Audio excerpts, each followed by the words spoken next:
Olá, tudo bem? Aqui é o professor Samuel. A gente está pegando o hype aí do concurso para professores efetivos do município, né? São 2.000 vagas aproximadamente, mais de 1.000 para pedagogos. E resolvi dar uma força para aqueles professores que estão meio aperreados com as questões de raciocínio lógico. Eu não vou traçar aqui algumas é, coisas muito conceituais, tá? Mesmo porque é meio que irrelevante. A gente vai ter algumas questões lá apenas, tá? E o objetivo é você responder as questões. Então eu vou evitar traçar aqui algumas tecnicidades a respeito da matéria, mas alguma coisa ali ou outra a gente vai ter que adentrar, tá certo? Vou dar algumas dicas com relação a questões semelhantes e seja o que Deus quiser. Boa sorte para todo mundo. E vamos lá, vamos para a primeira questão aqui. O sistema de numeração decimal posicional recebe este nome pois são utilizados 10 algarismos e a posição de cada algarismo dentro do número altera o seu valor. Assim, no numeral 343, o 3 à esquerda corresponde a 3 centenas e o 3 à direita corresponde a 3 unidades. Em qual dos números abaixo o valor 5 vale 500 unidades? Vamos lembrar bem que existe o QVL, né? Para quem não está lembrando, QVL, quadro, valor, lugar. Ele é que dá um mapa de como funciona o nosso sistema de numeração, né? Ali iniciando ali da direita para a esquerda, nós temos a unidade, né? A dezena e centena. Isso na primeira classe, né? Que é a classe das unidades. Aí depois vem a classe da dos milhares, né? Contendo a mesma ordem, né? Unidade, dezena e centena. Ele quer que o 5 tenha valor igual a 500 unidades, certo? Ou seja, dentro do quadro valor-lugar, ele vai estar assim, tá? Ele vai estar assim. Isso a gente chama de valor relativo, né? O valor relativo do 5 dentro do número tal vai ser igual a 500, tá certo? Então, 5 seria um valor absoluto, né? Absoluto. E o 500 deve ser o seu valor relativo. Para aqueles que, de certa forma, como é que eu posso dizer? Relativo. Para aqueles que são professores já há algum tempo, entendem isso daqui com uma precisão absurda, tá certo? Então, é como se a gente pegasse cada um dos números aqui nos distratores e a gente fosse ler. Quando soar a palavra 500, ali está a resposta da nossa questão, né? Aqui nós temos 55. Então, nós temos o primeiro valor 50 e 5, né? Fazendo uma decomposição, né? A decomposição em parcelas seria exatamente isso daqui, 50 mais 5. Aqui o 5 ó, já seria 400, você escreve, e 50 e 7. Ou seja, até agora não apareceu 500, né?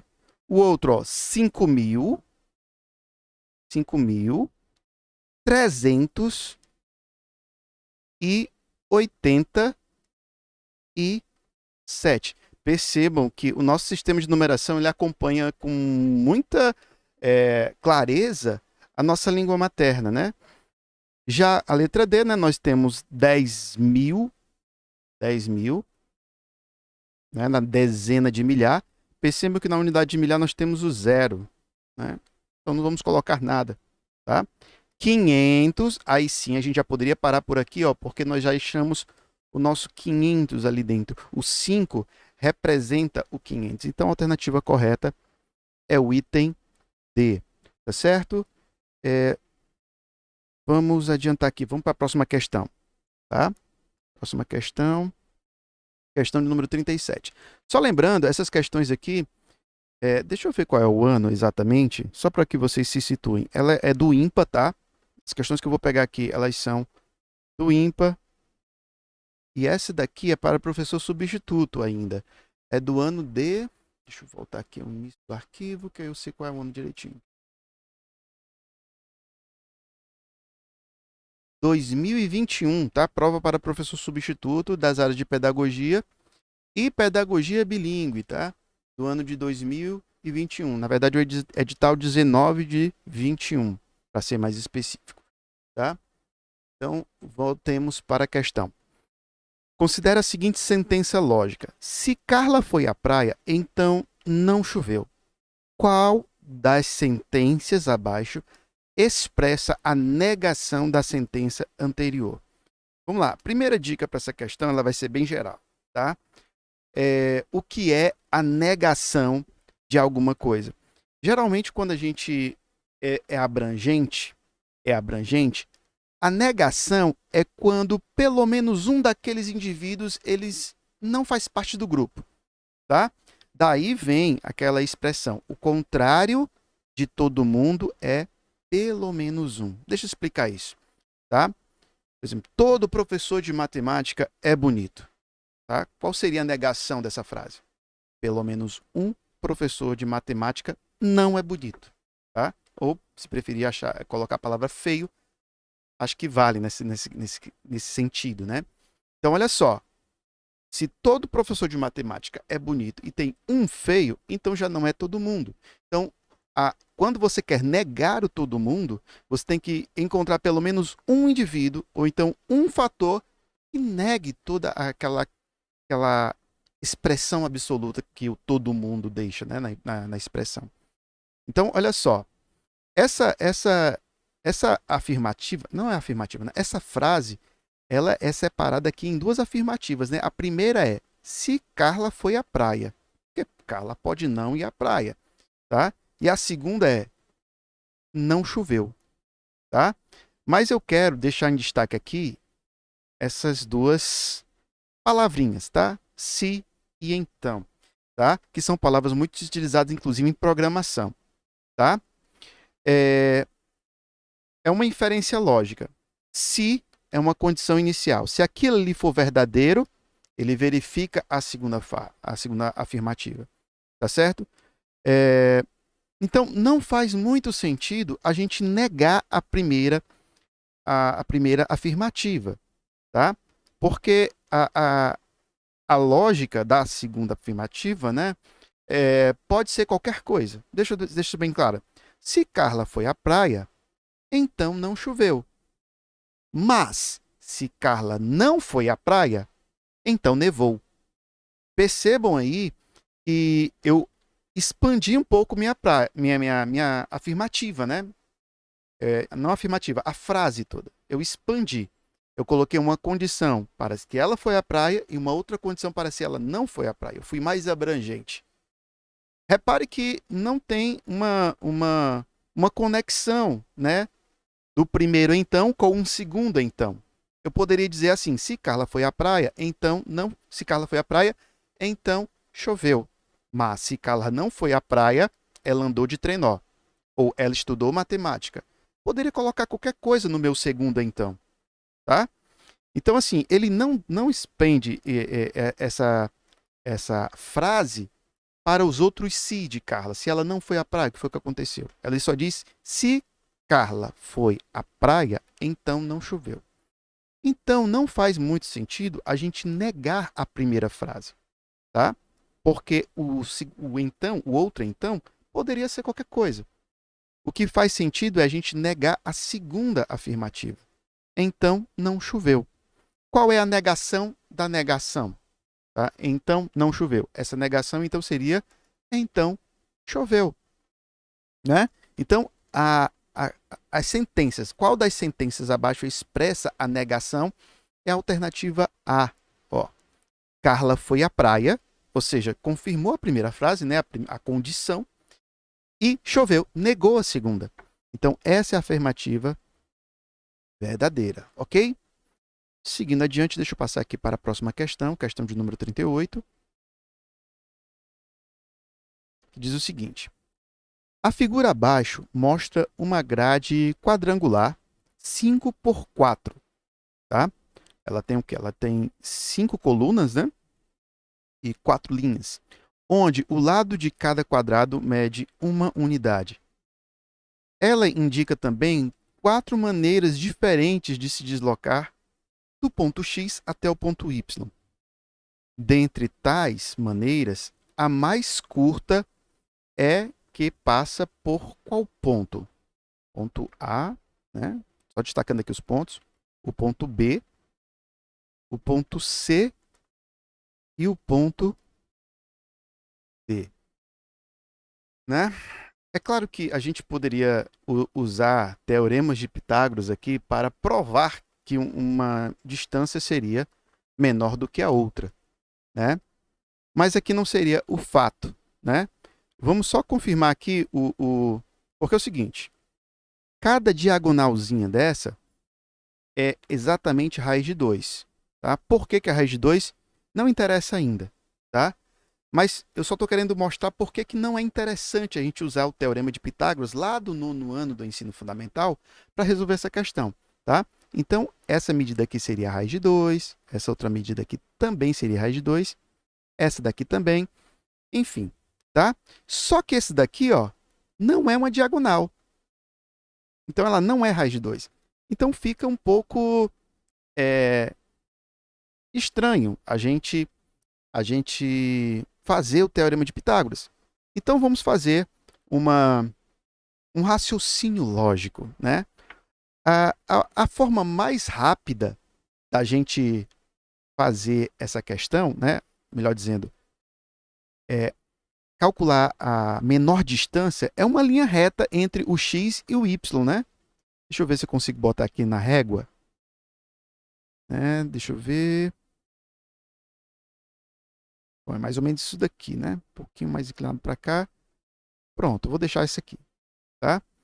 A menor distância seria uma linha reta que vai do x até o y. Então, seria essa que está na linha vermelha, tá? A minha pergunta é, qual dos pontos que ele destacou aí é aquele ponto que mais se aproxima dessa linha reta? Um pouquinho de tempo para pensar. E aí? O que mais se aproxima é o B, né?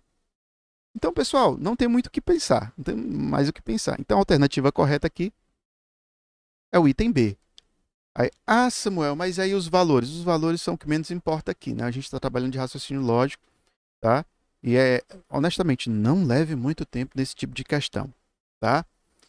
A minha dica é o seguinte, em cada uma dessas questões, você imagina que a resposta certa é aquela, marque e não mude. Não mude, tá?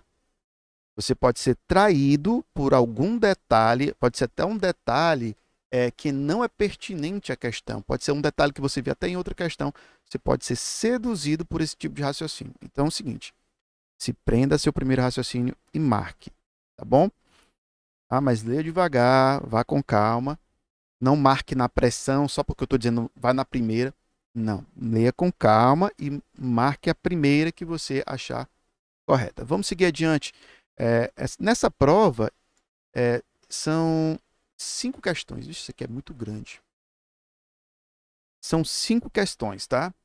Diferente da prova, eu tenho que olhar direitinho no edital de vocês, mas se eu não me engano são 10 questões, tá? Mas acredito que a banca é a mesma, né? Então o estilo de questões provavelmente vai seguir no mesmo padrão, tá? 39ª questão. O sistema de medidas adotado pelo Reino Unido é conhecido como sistema imperial, em contraste ao Sistema Internacional de Medidas, o SI, né, que a gente vê muito no ensino médio, que é utilizado na grande maioria dos países do mundo, inclusive no Brasil. A tabela abaixo mostra como converter aproximadamente algumas medidas usadas com frequência para diferentes tipos de grandeza. Aí ele cita aqui algumas grandezas de massa, comprimento, volume. Né? Uma libra é a mesma coisa que 453 gramas, né? Quase meio quilo. Né? Eu pensava que era mais um pouquinho, né? Mas vamos lá. Libra, quase 500 gramas e assim por diante. Tá? Qualquer informação importante, a gente volta ao quadro, tá? Volta à tabela. Quando estava dirigindo na Inglaterra, Maria avistou uma placa de sinalização indicando velocidade máxima permitida de 50 milhas por hora. De acordo com a tabela, a quantos quilômetros por hora equivale aproximadamente essa velocidade? Bom, aqui ele fala que uma milha, dá para escrever aqui? Dá. Uma milha, vou colocar assim, ela equivale a 1,6 quilômetros. Tá? Mas, Samuel, tu está colocando aí comprimento. A grandeza que nós estamos debatendo aqui é velocidade, que é diferente. Só que assim, ó, é milha por hora e quilômetro por hora. A segunda grandeza, que é o, entre aspas aqui, por hora, é igual para as duas. Então, a única coisa que a gente tem que debater aqui é a grandeza da distância, do comprimento, tá certo? Então, é isso daqui que a gente tem que avalizar ou analisar, certo? Ela viu 50 milhas por hora, né? Mas 50 milhas são quantos quilômetros? Gente, isso aqui é uma multiplicação simples, tá? Mas tecnicamente é uma regra de 3, tá? Uma milha está para 1,6 quilômetros, assim como 50 milhas está para x, tá? Não vamos entrar muito no detalhe, mas é aquela coisa da multiplicação direta, tá? Se eu uso uma xícara de farinha de trigo para fazer um bolo, se eu for fazer 2 bolos, eu vou precisar de 2 farinhas de trigo. É aquela proporção, né, direta que a gente conhece, que a gente usa em casa. Então, se uma milha é 1,6 quilômetros, 50 milhas é o quê? Vamos multiplicar por 1,6. Deixa eu ver. É a mesma coisa que multiplicar 16 por 5, né? E a gente multiplica primeiro 10, né? Porque 50 é 5 vezes 10. Eu uso mentalmente assim para multiplicar mais rápido, tá? Então, 1,6 vezes 10 dá 16. Então, vai ficar 16 vezes 5, né? E multiplicar por 5, só uma dica, é a mesma coisa que multiplicar por 10 e dividir por 2, tá? Imagina se você multiplica 16 por 10, 160. Quanto é a metade de 160? 80, tá? Então, nós estamos falando de 80 quilômetros, tá? Então, vamos olhar aqui embaixo nos distratores, ver o que é que ele fala. Aqui, ó. 1,6 km por hora, 31,2 km por hora, 50 km por hora e letra D, 80 km por hora. Ok? 39ª questão, 80 km por hora. Tá? A questão parece grande, mas é bem simplesinho. Questão de multiplicação. Bom? E a última questão dessa prova, o vídeo está ficando longo, né? 17 minutos de vídeo. Mas vamos encerrar agora. Tá? Uma caixa possui 4 fichas numeradas, com os numerais de 1 até 4. 4 fichas numeradas, com os naturais de 1 até 4. São sorteados 2 fichas sem reposição. Qual a probabilidade de ambos conterem números pares? Bom, pessoal, aqui a gente tem que entrar um pouquinho na ideia de probabilidade, né? O que é probabilidade? Probabilidade é a razão entre o número de chances de alguma coisa acontecer, tá? Número de chances de alguma coisa acontecer, dividido pelo o número de possibilidades ao todo, tá? São as chances sobre as possibilidades, tá? Então é o seguinte, ele quer puxar 2 fichas, né? Vai ser sorteados 2 fichas, e ele quer qual a probabilidade das 2 serem pares, tá? Quando ele puxar a primeira ficha, tá? Qual a probabilidade dela ser par? Bom, ele vai puxar, ele pode ser 2 pares, né? Porque estão numeradas de 1 a 4, pode sair a 2 ou a 4. Então ele tem 2 chances. De um total de quanto? Um total de 4, né? Correto? Ok. Quando ele puxar a segunda, supondo que a primeira também era um número par. Bom, é uma de 3, né? É uma possibilidade, porque se a primeira foi par, tanto faz ser o 2 ou 4. Se a primeira foi par, quer dizer que sobrou só uma par lá dentro, tá? E por que 3 possibilidades se não tinha 4 fichas? Mas a gente não já foi puxado a primeira? Então, sobraram apenas 3 lá dentro, né? Então, nós vamos fazer uma multiplicação entre essas duas possibilidades, ok? Recapitulando aqui, a probabilidade é a quantidade de chances de alguma coisa acontecer dividido pelo total de chances, tá? Então, vamos contar aqui. Vamos puxar a primeira ficha, tá? Nessa caixa tem quantos números pares? 2. Tá? Mas ao todo são quantos números? 4. Pronto. Essa é a primeira possibilidade para sair um número par. Tá? Puxei a primeira ficha. Qual a probabilidade dela ser par? 2/4. Vamos puxar a segunda ficha. Tá? Considerando que a primeira foi par, porque esse é o meu objetivo. Tá? Vamos puxar a segunda ficha. Quantas fichas pares tem lá dentro? Só tem uma, porque eu estou considerando que a primeira foi par. Esse é o meu desejo, tirar 2 pares. Tá? Só tem um número par lá. De quantos? 3, porque eu já puxei uma ficha. Tá? Então, multiplicando essas duas frações, essas duas probabilidades, eu vou ter 2, né? 2 vezes 1 é 2, e 4 vezes 3 é 12. Tá? Então, essa é a probabilidade. Você vai procurar lá nos distratores e não vai encontrar nenhum. Tá? Então, o que é que você tem que fazer? Você tem que simplificar essa fração. O que é simplificar? É dividir tanto o numerador quanto o denominador pelo mesmo valor. Tá? Só pode ser pelo mesmo valor. Isso vai ser igual a quanto? 2 dividido por 2 é 1. E 12 dividido por 2, 6. 1/6. Então, a alternativa correta é o item C. Ok? Bom, gente, essa foi a prova de 2019 para professores substitutos. Eu espero ter ajudado, pelo menos minimamente. Tá certo?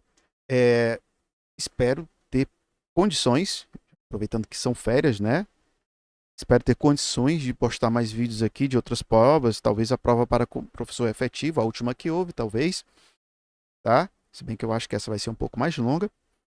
Mas aí é com vocês. Deixa aí nos comentários o que é que a gente faz, se a gente continua, se a gente para. Professor Samuel, você é muito feio, não dá para continuar olhando para sua fuça, tá? Coloca aí qualquer coisa e, se Deus quiser, a gente se vê no próximo vídeo, tá bom? Até mais.